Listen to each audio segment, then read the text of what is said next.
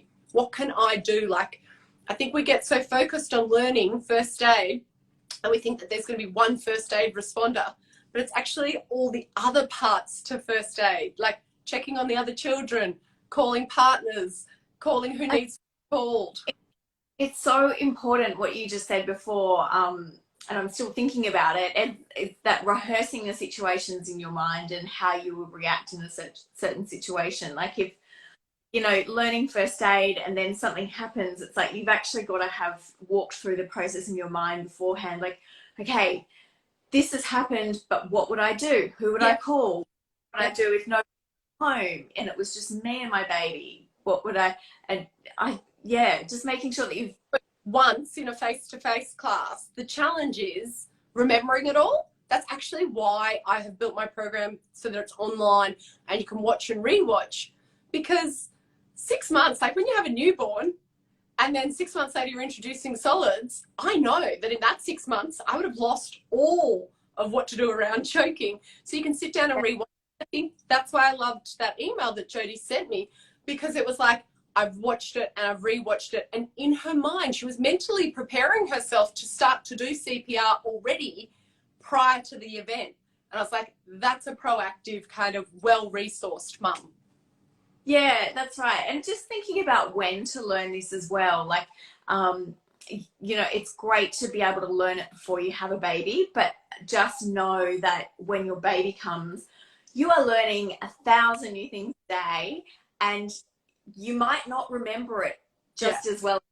So doing your course or doing any kind of first aid training is so vital in that first 6 months, but also beyond as well. And just as a refresher, and I suppose I'm not wrong, am I right in saying that first sort of 4 months where your baby's not really, they're not eating anything and they're not mobile, so they're less likely to hurt themselves. Mind you, we see all sorts of things. A lot of what we see, particularly around newborns, is head injuries. So rolling off the high chair, rolling off the couch, things like that. So they still can have a significant head injury. And scalds, so hot drinks. And I teach all of this in my first aid course around just forming positive habits around not having hot drinks around babies, because all of a sudden at 3-4 months, they can bat at a hot drink, and a hot cup of tea on a newborn baby is, again, devastating and can be life-changing for that baby and that family. Yeah, exactly.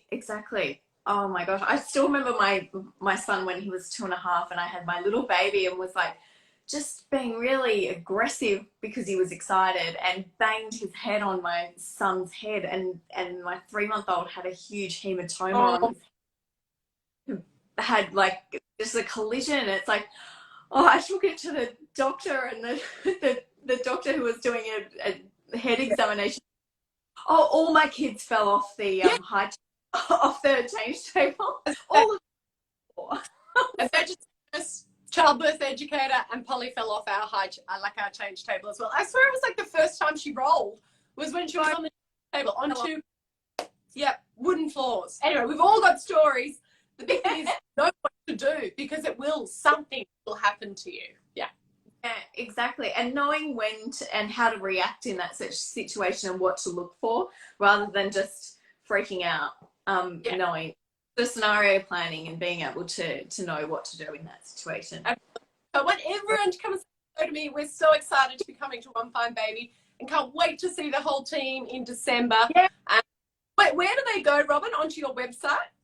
Yes, so everyone go to onefinebaby.com.au, click to our events page. You can choose the Sydney event, so Edwina will be at the Sydney event. The event is on the 4th and 5th of December at the Horton Pavilion. There is plenty of parking in the entertainment quarter next door. Very pram friendly atmosphere. Loads of amazing brands coming to join us. Everyone's really excited to get out and shop before Christmas and support small business. And as we were saying, Edwina is running 2 sessions each day. So we've got a 10:30 session and a 1:30. Is 1:30 session? Yeah. On the Saturday and the Sunday, so you can book in for either one of those. We've got lots of people have booked in with their partners to come, so 2 or 3 people. The sessions are $50. They're normally $85 for that 1 hour and a half time slot. Really just essential information. So a lot of pregnant people coming. Please don't be put off if you've got children. Exactly. If you've got little babies, bring them along. It's totally fine. Yeah, that's what I wanted to say as well. A lot of women will say to me when I'm doing face-to-face stuff, can I bring a baby? I was like, yeah, of course. Like, we don't expect that you can have a babysitter. Most of the mums are still breastfeeding. So yes, absolutely. Yeah, Awesome. Yay, we can't wait. All right, well, if anybody has any more questions, please, I'll be popping this up on our feed. You can put a comment there. You can also grab the choking guide, just DM Edwina and you'll be able to send it out to them. And we hope to see so many of you at our fair in December, 4th and 5th of December. We can't wait. But I'll pop this up on the feed, and I'll also share it with anybody who hasn't been able to watch it in an upcoming email to our database. So Beautiful. Thanks everyone for joining us. We'll see you soon. Bye. Bye.